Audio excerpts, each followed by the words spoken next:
네, 이건 잘 봐요. 네, 다시 한번 읽어볼까요? 네. 시작. 그러나 무릇 여호와를 의지하며 여호와를 의뢰하는 그 사람은 복을 받을 것이라.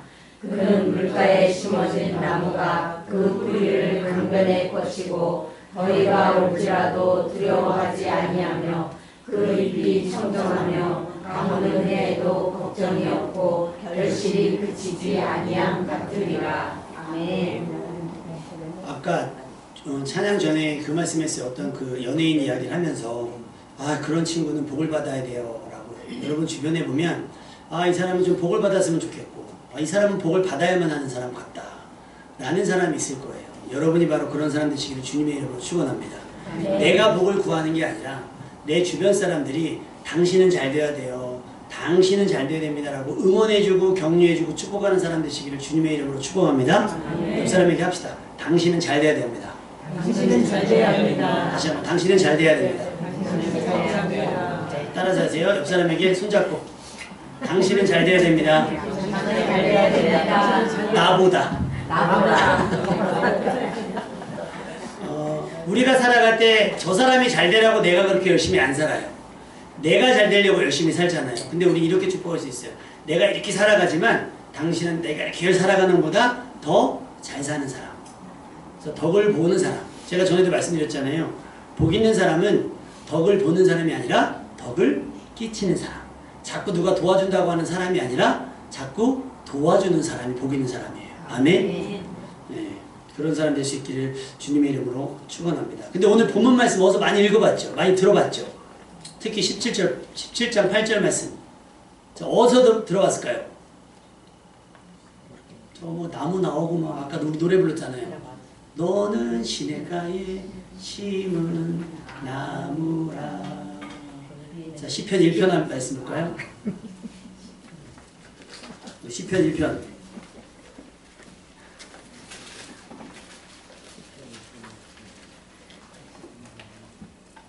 3절 말씀 읽어볼게요. 3절 말씀. 시편 1편 3절. 성경책을 반으로 팍 쪼개면 시편이 나옵니다. 나왔어요. 화면 나왔어요. 지나갔어요. 못 봤네. 지나갔네. 성경책보다 기다리면 순간적으로 나와요. 스톱을 외쳐야지 멈춰요. 스톱을 외쳐. 시편 1편 3편 찾으셨으면 아멘. 자, 같이 한번 읽어봅시다. 시작. 그는 시냇가에 심은 나무가 철을 따라 열매를 맺으며 그 잎사귀가 마르지 아니함 같으니 그가 하는 모든 일이 다 형통하리로다. 아멘. 비슷하죠? 맥락이 비슷한데 뭐가 다를까요? 시편 1편 3절에는 부정적인 상황이 나오질 않아요. 보면 그냥 시냇가에 심어져서 나무가 물이 잔뜩 있으니까 철을 따라 열매를 맺고 그런 당연히 잎사귀도 마르지 않고 하는 일이 다 형통하는 것 같다. 복 있는 사람은 라는 뜻인데 오늘 예레미야 17장 7절에서 나오는 말씀은 뭐냐면 물가에 심어진 나무가 뿌리를 강변에 뻗치고 있는데 뭐가 왔어요? 더위가 왔어요. 또 가물었대요. 또 그렇게 된다는 거예요. 뿌리가 강변에 뻗쳐 있는데 다행히 근데 더위가 오고 그 가무는 해도 잎사귀가 마르지 않는다. 상황이 달라요. 형편이 다르고 환경이 달라요. 그럼에도 결과는 어떻게 해요? 똑같다라는 거예요. 이 말씀을 통해서 보면 복이란 무엇이냐? 상황과 환경에 따라서 막 얻고 막 더 얻고 이게 아니라 복은 상황과 환경을 돌파해낸다는 거예요. 그래서 반드시 뭐를 맺는다? 열매를 맺는다. 할렐루야. 이런 복 받기를 주님의 이름으로 축원합니다. 쉽게 말하면 그런 거예요. 좋은 선생님, 잘 가르치는 선생님을 만나서 잘 배우는 것도 복이겠죠. 근데 어떤 선생님을 만나든지 나는 열심히 공부해 성적이 올라. 누가 더 복 있는 거예요? 그러니까 내가 어떤 종목, 어떤 메뉴를 하더라도 막 계절을 타는 게 있잖아요. 예를 들면 붕어빵 같은 경우는 최근에 나오잖아요. 그럼 이제 언제 들어가요?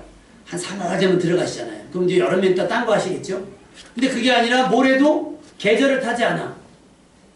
내가 붕어빵을 하니까 하나님께서 그냥 온통 1년 12달을 겨울로 만들어 주시는 게 아니라 그럼에도 불구하고 겨울이 오고 여름이 오더라도 불구하고 붕어빵이 팔리는 게 복입니다. 아멘?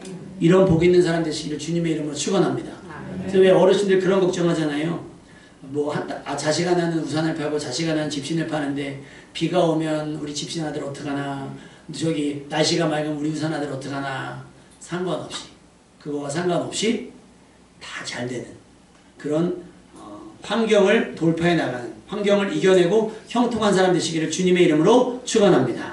그러니까 시편 1편에 복 있는 사람은요, 행복하다, 잘됐다 라는 의미예요. 단순히 운이 좋다라는 말이라기보다는 여기서 2절 말씀 우리가 읽어봐야 돼요. 2절 말씀이 뭐라고 기록되어 있냐? 여호와의 율법을 즐거워하여 그의 율법을 주야로 묵상하는 자, 그는 이에요. 그래서 오직 여호와의 율법을, 다시 말하면 하나님의 말씀이 즐거워서 듣고 읽고 배우고 그대로 살아가는 사람인데, 그런 사람은 시냇가에 심은 나무처럼 잘 된다는 겁니다. 할렐루야. 그러니까 전제가 뭐예요? 전제가 그냥 잘 되는 게 아니라 일단 여호와의 말씀이 즐거워야 돼요. 자, 그럼 여러분에게 묻겠습니다. 설교 어떠세요? 재밌어요. 집사님께서 해주셨어요. 근데 요즘에서 이런 분들 있어요. 설교만 아니면 교회 오겠는데 막 찬양하고 이러는 거, 뭐 노래하고 막 하는 거니까 좋은데 설교 시간은 너무 저기 하고 하는 분들이 있어요. 근데 제가 항상 늘 말씀드리는 건 뭐예요? 목회자의 설교보다 여러분이 성경을 읽는 것이 훨씬 더 믿음에 유익합니다. 설교 많이 듣는 사람은 그냥 제 신앙관을 배우는 거예요. 그런데 성경을 읽는 사람은 하나님의 뜻을 배우는 겁니다. 아멘? 그리고 내가 성경을 읽지 않으면 제가 사기를 쳐도 몰라요, 여러분. 요즘에 이렇게 챗GPT라고 아시죠? AI라고 들어보셨죠? 거기 막 검색을 해요. 예전에는 뭐 구글에서 검색을 했거든요. 예를 들면 이 말씀과 좀 대비되는 말씀이 있을까 막 찾아보면 막 나와요. 근데 이 챗GPT가 어떤 성향이 있냐면 입력하는 사람의 비위를 맞춘다는 거예요. 입력하는 사람의 비위를 맞춰서 내가 바라는 답을 준다는 거예요. 제가 성경 연구를 막 하고 있는데 정말 나한테 딱 맞는 말씀들이 나오는 거예요. 너무 좋다. 막 보고, 근데 느낌이 왜 그런 거 있잖아요. 느낌이 쌓여갖고 본문을 찾아봤더니 그 말씀이 아니야. 본문하고 달라요. 내용이 달라요. 내용이. 설교는 이럴 수 있어요, 여러분. 여러분이 성경을 읽지 않으면 제가 여기서 약을 팔아도 돼요. 우리 목사님이 허튼 말씀하겠어? 여러분 조심하셔야 됩니다. 목사의 말이라고 해서 다 진리가 아니에요. 성경 말씀만 진리입니다. 아멘? 목사는 그것을 이 시대에 해석하고 여러분에게 전달할 뿐이지, 그 목사가 완벽하지 않기 때문에, 사람이기 때문에 그 사람의 철학과 그 사람의 사상과 그 사람의 상황과 경험이 나올 수밖에 없어요. 예를 들면 제가 우울해요. 그럼 제가 어떤 설교하겠어요? 기뻐하며 승리는 이러고 나오겠어요? 세상에서 방황할 때 여러분은 막 잘 돼갖고 좋은데, 기분 좋은데 목사는 우울해요. 그럼 무슨 설교가 나와요? 우울한 설교를 할 수밖에 없어요. 여러분 힘들고 그러는데 나 좋아, 나 잘 됐어. 막 내가 만약에 그러면 안 되지만 막 복권에 당첨이 됐어. 나는 기분 좋아. 여러분은 막 안 됐는데 그럼 뭐가 나와요? 여러분 형통합니다, 괜찮습니다 나와요. 말이 안 되잖아요. 그러니 목회자의 설교는 참고만 하시라. 성경 말씀. 그래서 목사의 이야기는 성경을 읽고 싶은 욕구만 불러일으키면 됩니다. 정말 하나님께 저렇게 말씀하셨을까? 정말 저 말씀대로 될까? 라고 하는 의심이 아니라 그거에 대한 간절함만 생기게 하는 게 목사의 역할인 거예요. 여러분 괜히 난 목사님 설교 들었으니까 예배 다 드렸다가 아니에요. 설교를 들었으니 성경을 읽어봐야 되겠다. 할렐루야? 네. 그런 마음이 들으면 그 설교가 100점짜리 설교예요. 그냥 목사님 설교 좋아, 재밌어, 막 슬퍼, 막 이런 게 아니라 말씀을 읽어봐야겠어 라고 하는. 그래서 시편 1편의 복은 무엇이냐? 무엇을 정확하게 있는 거예요. 1편에는 1편의 1절부터 3절에는 이렇게 기록되어 있어요. 첫 번째로 나온 게 무엇을 하지 말아야 된다. 이거는 하면 안 된다. 복 있는 사람은. 이게 뭐예요? 악인의 길을 쫓지 아니하고 죄인의 길에 서지 아니하고 오만한 자의 자리에 앉지 않는 것. 그러면서 그것을 하지 않으면서 뭐 하라는 거예요?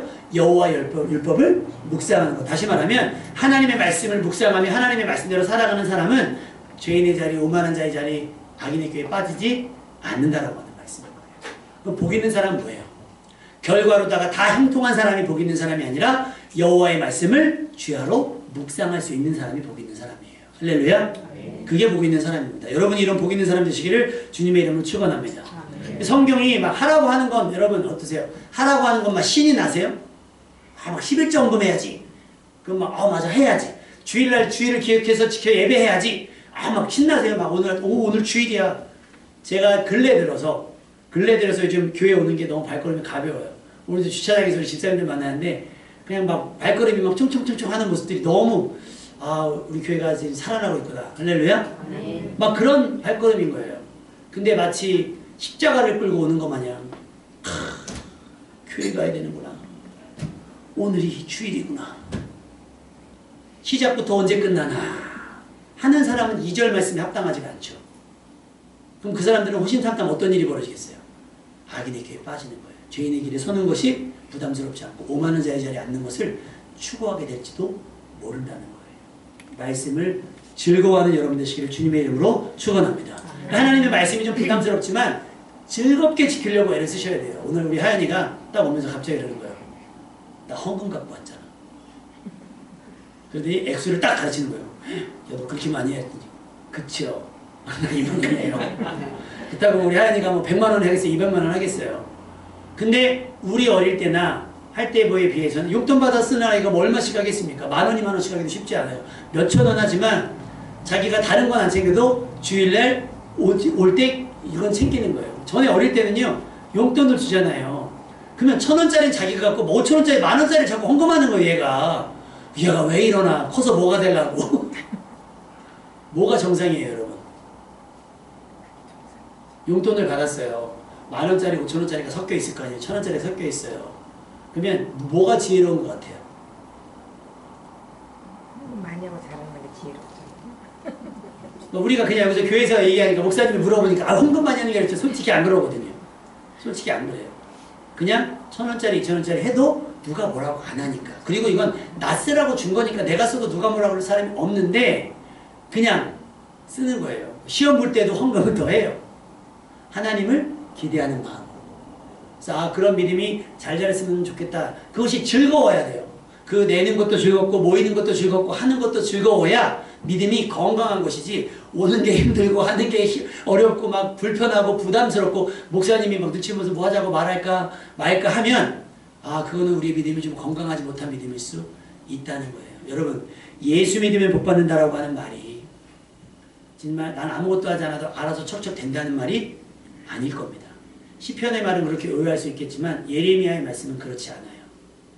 가물을 수도 있고요. 해가 쨍쨍해서 우리 얼마 전에 강릉에 왜 비 하나 가지고 막 절수하고 단수하고 막 그랬었잖아요. 지금 대구 지역이 댐이 없어서 그렇대요. 대구 지역은 댐이 없어서 하천 용수를 쓰는데 그래서 가물어지면 어렵다는 거예요. 그래서 우리가 뭐예요? 댐 만들어요. 우리 삶에 가물 수도 있고요. 반대로 너무 많이 해서 장마가 될 수도 있어요. 어려움이 자꾸만 일어날 수 있단 말이에요. 그런데 그런 것이 일어난다고 해서 우리가 복 없는 사람이 아니라 그런 것이 일어남에도 불구하고 반드시 결실을 맺는다. 할렐루야? 결실을 맺는 거예요. 그것이 복 있는 사람인 겁니다. 그래서 우리가 지난번에 산상수훈을 통해서 복에 대해서 말씀을 하셨잖아요. 복에 대해서 말씀을 8가지 복을 말씀을 드렸어요. 혹시 기억이 나는지 모르겠습니다. 뭐 뒤에 어미를 한번 붙여보세요. 심령이 가난한 자는 복이 있나니. 뭐가? 마태복음 5장. 진도를 못 나가잖아요. 성경을 안 읽으시니까. 마태복음 5장. 복이 있나니는 정해진 거니까 제가 뭐뭐 있나니 그러면 여러분이 뭐뭐 것이미요 하시면 돼요.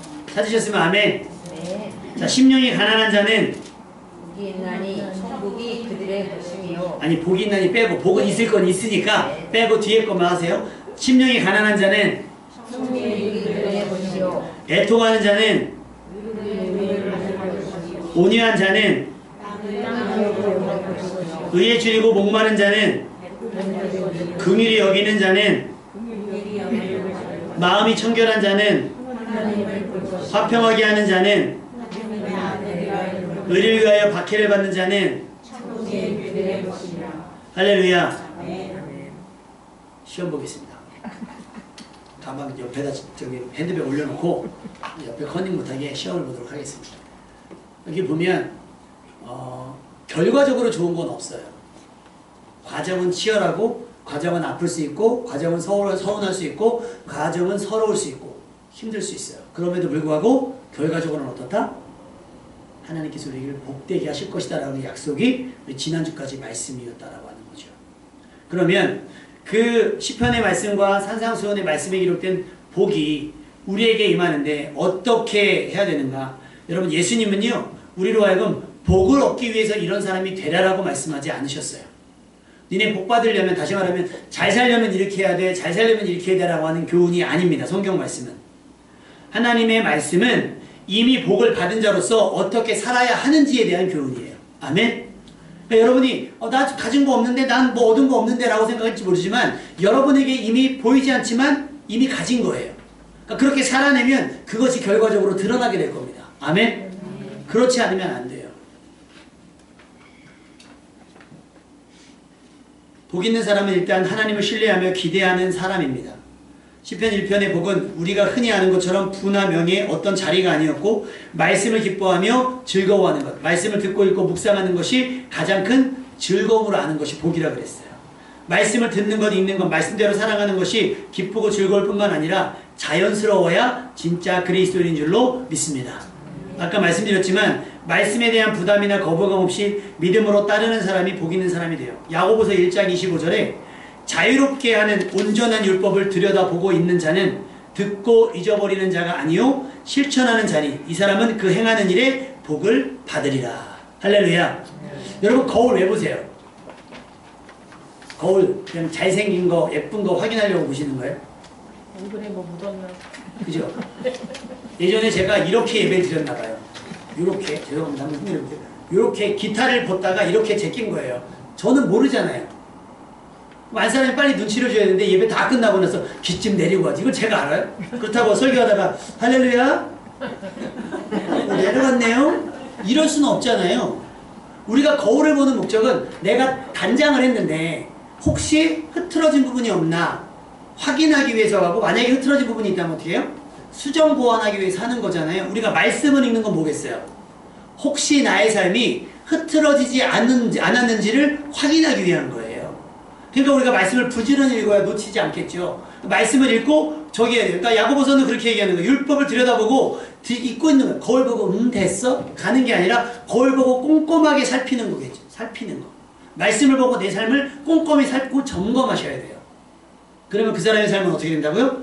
복 있는 사람이 되는 거예요. 그가 행하는 일에 복을 받으리라. 할렐루야. 그래서 말씀이 중요해요. 말씀을 듣고 읽고. 요즘에 말씀을 보내드렸더니 우리 양장국 집사님, 제가 그 재미로 말씀을 보내요. 아주 그냥 문장만 봐도, 답장만 봐도 그냥 막 화로 마냥 살아있어요. 말씀이. 목사님 감사합니다. 아멘 아멘 말이. 그래서 감사하다. 근데요, 그거 맨날 받잖아요. 때로는 맨날 받으면 있잖아요. 때로는 확인하고 싶지 않을 때도 있고, 때로는 근데 미뤘다가 저기 갈 수도 있고. 근데 우리 놓치지 않는 분이 있어요. 우리 최모 이사님, 제가 뭐 어느 날 보낸 줄 알고 깜빡한 거예요. 아침에 제가 안사람한테 1번으로 보내고 나서 따로 보내는데 바빠지니까 깜빡했는데 오후쯤에 안사람 통해서 연락이 왔어요. 오늘 말씀 안 보냈어요? 어떤 분들은 말씀이 왔는지 안 받는지, 오늘 안 오면 그냥 목사님 바쁘신구나 그냥 쿨하게 넘어가시기도 하지만 말씀을 안 받으면 안 돼요 라고 하면서 말씀을 사모하는 분도 있더라는 거예요. 여러분, 어떤 사람입니까? 그러니까 행하는 게 복을 받으려면, 행하는 일에 복을 받으려면 어떻게 해야 돼요? 말씀을 듣고 실천하는 사람이 되어야 된다는 거예요. 꼼꼼하게. 아멘? 그러니까 산상수훈의 복이 땅의 것이 아니라 하늘의 것, 손에 무언가 쥐는 것이 아니라 하나님을 보고 하나님의 자녀가 되고 심지어 믿음 때문에 당하는 고난마저도 복으로 느낄 수 있는 것이라고 한다면, 오늘 예레미야의 말씀의 복은 뭐냐? 하나님을 의지하고 의뢰하는 거예요. 우리 17장 7절 말씀 한번 읽어보겠습니다. 시작. 하나님은 여호와를 의지하며 여호와를 의뢰하는 그 사람은 복을 받을 것이다. 우리 가깝게 붙어있는 분들이 이렇게 어깨를 한번 마주대고 보겠어요? 내가 만약 힘들다 그러면 어때요? 기대잖아요. 이렇게. 기대잖아요. 이렇게. 근데 내가 막 아픈데, 아파서 죽을 것 같은데 이 사람 힘들까봐 이렇게 적당히 기대요? 아니잖아요. 힘이 원래 그래서 기절한 사람이나 이런 사람들은 더 무겁잖아요. 힘이 빠지니까. 여기서 의지하는 거 그거예요. 몸무게 전체를 실어서 기대는 거.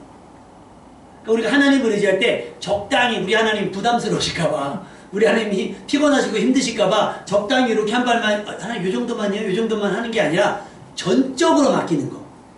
전적으로 맡기는 거예요. 전적으로. 우리 애기들 이렇게 부르면 애기들 어떻게 와요? 뭐 할머니 허리나 무릎 전혀 상관하지 않고 어떻게 해요? 달려와서 점프하잖아요. 막 안는단 말이에요. 그걸 말하는 거예요. 의지한다는 거. 의뢰는 뭐예요? 내가 할 수 있는 것과 하지 못하는 것을 구분지어서 내가 할 수 있는 건 내가 하고 하지 못하는 건 맡기는 게 아니라 내가 할 수 있는 것조차까지도 하나님께서 다 맡아주시라고 다 내어드리는 거.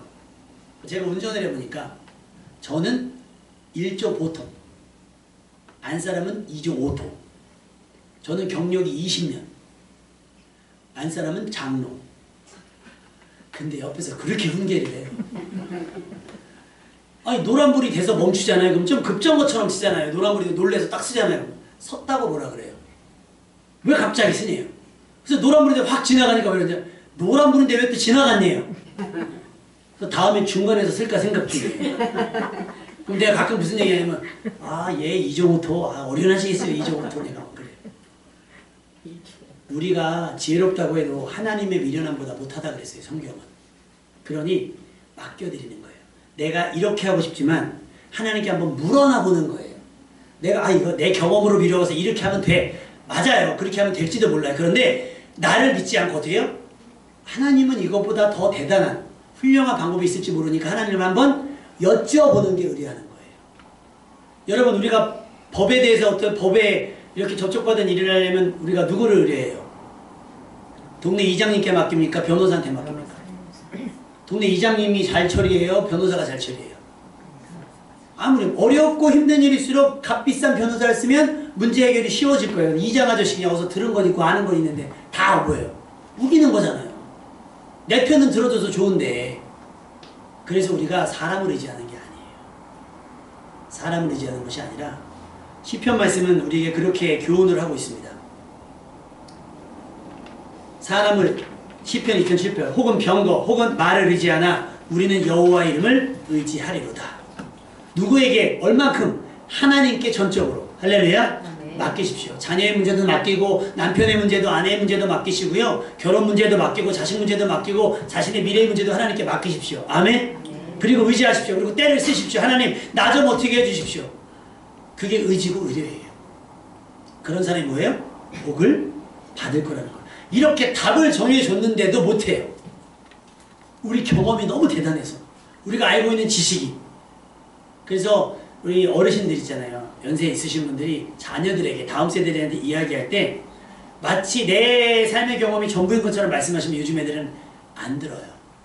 그래서 여러분 가끔 요즘에 TV에 나오는 김창옥 씨가 뭐라고 얘기하는지 아세요? 뭐를 인용할 때? 대부분의 스피치 강사들은 뭐라고 하냐면 여러분 이렇게 해야 됩니다. 라고 얘기를 해요. 단호하게. 자기 말인 것처럼. 근데 김창옥 씨 여러분 잘 들어보시면 뭐라고 하냐면 그렇게 된다고 하더라고요. 내 의견이 아니라 누군가 훌륭한 사람이 나보다 훌륭한 사람이 그렇게 얘기하더라고요. 라고 얘기해요. 그 사람 얘기 잘 들어보세요. 그러니까 사람들이 그 말을 더 신뢰하는 거예요. 저도 제 말이 아니라 하나님의 말씀이에요. 그렇게 하면 복을 받는데요. 여호와를 의지하며 여호와를 의뢰하는 사람은 여러분이 하는 것보다 여러분이 해왔던 것보다 더 큰 복을 받게 될 겁니다. 아멘? 이것이 하나님의 약속. 우리가 붙들어야 돼. 하나님 우리를 외면하는 것 같고 하나님이 우리에게 무관심한 것 같을 때 우리가 붙잡고 두드릴 수 있는 하나님 그때 나에게 그렇게 말씀하셨잖아요. 다 까먹어도 하나님 의지하면 하나님께 의뢰하면 복을 주신다면서요 라고 맡기는 거예요. 그러면 어떤 복이 따라올까요?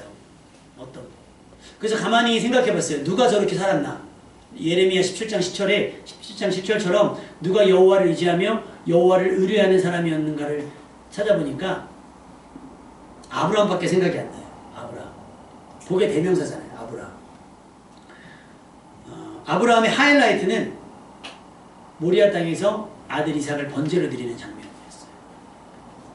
그래서 아브라함이 칼을 딱 들고 자식을 번제로 든다는 거는 토막을 낸다는 얘기거든요. 토막을 내서 짐승을 태워서 이렇게 제사 드리는 것처럼 하려고 할 때 그 아이에게 손을 대지 말아라 외쳤어요. 그러면서 하나님께서 말씀 이제야 네가 나를 경외하는 줄 안다라고 말씀하셨어요. 그 얘기 뭐냐면 하나님의 말씀이라고 한다면 납득이 안 돼. 아니 독자 이삭을 준 건 하나님이잖아요. 하나님이 주신다고 하셨고 그 약속대로 기다려서 얻은 아들인데 이제 와서 죽이라니. 그래서 아브라함은 왜를 붙이지 않아요. 왜가 아니라 네. 따라합시다. 왜가 아니라 네. 내가 아니라 내. 자, 하나님의 말씀이 이렇게 하라 그러면 왜요가 아니라 네입니다. 아멘. 아브라함은 처음에 본토지쪽 아비 집을 떠나 내가 내게 지시할 땅으로 가라 라고 했을 때 아브라함은 갈 바를 알지 못했어요. 그래서 왜요라고 묻지도 않았어요. 네 하고 가는 거예요. 독자 이삭을 번제로 드리라. 이튿날 아침 일찍 나무를 지우고 불을 가지고 가요. 왜요? 하면서 하나님과 저 거래하지 않아요. 하나님과 막 합의하지 않아요. 하나님 이거 대신 뭐 다른 거 안 되겠습니까? 뭐 하지 않아요. 그냥 해요. 하나님을 의지한 거예요. 하나님을 의뢰하는 거예요. 하나님은 나보다 선하시니 할렐루야. 내가 생각하는 얼마나 끔찍한 상황보다 하나님 뭔가를 예비하고 있었을 것이다 라고 말씀해 주시는 거예요. 하나님께서 그렇게 하시지 않을 거다라고 하는, 설마 하나님께서 그렇게 하시겠나? 라고 하는 의심조차도 갖지 않았어요. 아브라함은 하나님께서 하시는 일, 내게 요구하시는 일에 대해 부정적이지 않았습니다. 전적으로 하나님을 신뢰했고 그 신뢰는 누구도 할 수 없을 것 같았던 순종을 하게 했습니다. 이런 믿음 되시기를 주님의 이름으로 축원합니다. 그러면 복을 받는데 어떤 복을 받았어요? 내가 내게 큰 복을 주고 내 씨가 크게 번성하고 하늘의 별과 같고 바닷가의 모래와 같으니 내 씨가 그 대적의 성문을 차지하리라. 그러면서 천하 만민이 너의 씨로 말미암아 복을 받는다는 거예요. 얼만큼의 넉넉한 복입니까? 얼만큼의 엄청난 복입니까? 여러분 이런 복을 받는 여러분 되시기를 주님의 이름으로 축원합니다. 그래서 칼빈은 이렇게 얘기했어요. 아브라함의 믿음에 대해서 복은 순종의 대가가 아니라 순종 위에 머무는 은혜다. 여러분 위대한 신학자가 된 데는 이런 묵상이 있는 거예요. 아브라함이 저런 복을 받은 건 순종했기 때문이 아니라 순종 위에 하나님께서 베풀으신 은혜였다라고 고백하는 거예요. 여러분이 받고자 하는 복이 물질적인 것이 아니기를 주님의 이름으로 부탁을 드립니다. 그래서 우리는 무엇을 가졌느냐, 얼마를 가졌느냐라고 하는 게 있는 것이 아니라 누구를 신뢰하느냐, 누구를 의지하느냐, 누구에게 의뢰하느냐가 달려있는 거예요. 복과 저주는.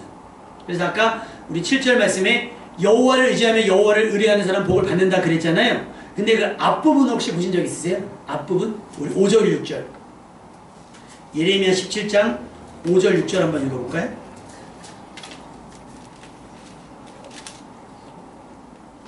자, 같이 읽겠습니다. 시작! 여호와께서 이와 같이 말씀하시나니 무릇 사람을 믿으며 육신으로 그의 힘을 삼고 마음이 여호와께서 떠나는 그 사람은 저주를 받을 것이라. 그는 사막의 떨비나무 같아서 좋은 일이 오는 것을 보지 못하고 광야 건조한 곳 건조한 바람이 살살살살 살살살살.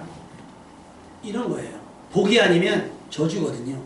근데 아까 복 있는 사람은 여호와를 의지하고 여호와를 의뢰하는 사람은 복을 받는데 반대로 사람을 믿는 거예요. 누구? 어떤 소위 말해 요즘에 말하면 정치인들 혹은 어떤 위대한 뭐 사업가들 혹은 어떤 위대한 지식을 가진 사람들 뭐 어떤 사람들을 막 신뢰하는 거예요. 저 사람이 되겠지, 저 사람이 되겠지. 아니요.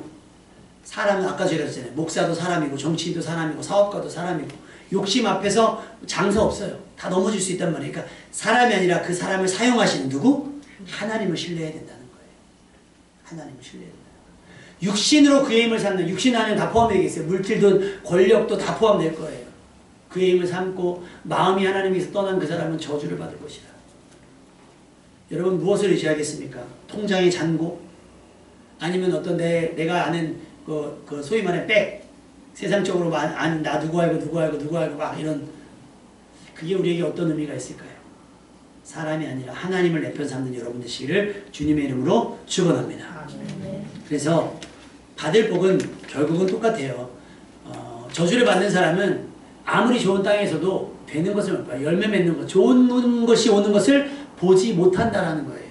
그리고 점점 말라 그 삶이 광야 간주한 곳, 건건한 땅처럼 사람이 살 수 없는 땅처럼 황폐해진다라고 말씀하시는 거예요. 그러니 누구를 의지하셔야 되겠습니까? 여러분의 인생을 누구에게 의뢰하셔야 되겠어요? 하나님을 의지하고 하나님께 의뢰하는 여러분 되시기를 주님의 이름으로 축원합니다. 그래서 결과적으로 얻는 복은 뭐예요? 얻는 복. 아까 우리 말씀드렸잖아요. 아무 일이 일어나지 않는 것이 아니라 혹 비바람이 친다 그럴지라도 걱정이 없고 비가 전혀 내리지 않는다고 걱정이 없고 태양빛이 너무 뜨거워도 문제가 없고 태양빛이 없어도 문제될 거 없어요. 우리는 반드시 우리의 뿌리는 어딜 향하고 있기 때문에 아까 우리 17장 7절 말씀에 17장 8절 말씀에 보면 여기 있잖아요. 그 뿌리를 강변에 뻗친다 그랬어요. 강변. 여기 졸졸졸 흐르는 시내 정도가 아니라 수원이에요. 수원. 물이 아예 있는, 물이 마르지 않는 거기에 뿌리가 내려져 있으니 위의 상황은 문제될 게 없어요. 왜? 위가 뜨거워도 밑에서 물을 뿜어 올리니까 뿜어 올려서 가지 끝까지 잎사귀 끝까지 그러니까 잎사귀까지 어떻게 해요? 청청하다는 거예요. 여러분의 삶이 머리 어깨 무릎 팔 여러분의 가족 집안일까지 다 청청하며 걱정이 없고 결실이 그치지 않는 복된 삶이 되시기를 주님의 이름으로 축원합니다. 복은 내 상황의 변화가 아니에요. 내가 기도하지만 여전히 어렵고 내가 기도하지만 여전히 내 병이 낫지 않고 내가 기도하지만 여전히 내가 가난하는 건 복을 못 받은 게 아니에요. 저주받은 게 아니에요. 하나님은 그런 상황 속에서도 열매를 맺게 한다는 겁니다. 할렐루야. 그런 믿음의 삶을 살아내는 여러분이 됐으면 좋겠습니다. 요한복음 15장 5절에서 6절 내 안에 거하라 나도 너희 안에 거하리라. 가지가 포도나무에 붙어있지 아니하면 스스로 열매를 맺을 수 없음같이 너희도 내 안에 있지 아니하면 그러하리라. 이게 말씀인 거예요. 근데 만약에 나는 포도나무고 너희가 가지인데 그가 내 안에 내가 그 안에 있으면 사람이 열매를 많이 맺는다는 거예요. 상황 그대로 해도 우리의 삶이 주님 안에 있으면 우리의 삶이 주님의 말씀 안에 있으면 걱정할 거 없어요. 열매를 많이 맺을 수밖에 없습니다. 내 상황의 변화가 아니라는 것을 명심하시오. 복은 내 상황의 변화가 아니고 내가 얼마나 가졌는지 어떤 것을 가졌는지의 변화가 아니라 상황을 따지지 않는 내 상태. 하나님을 의지하고 내 상황이 어떠하든지 나는 하나님을 의지하고 내 상황이 어떠하든지 나는 하나님의 말씀을 주야로 묵상할 것이고 내 상황이 어떠하든지 나는 구원의 감격과 즐거움으로 이 날들을 살아낼 것이다 라고 하는 용기가 바로 복 있는 사람의 믿음이라고 하는 사실입니다. 그러면 결실은 따라오게 돼 있어요.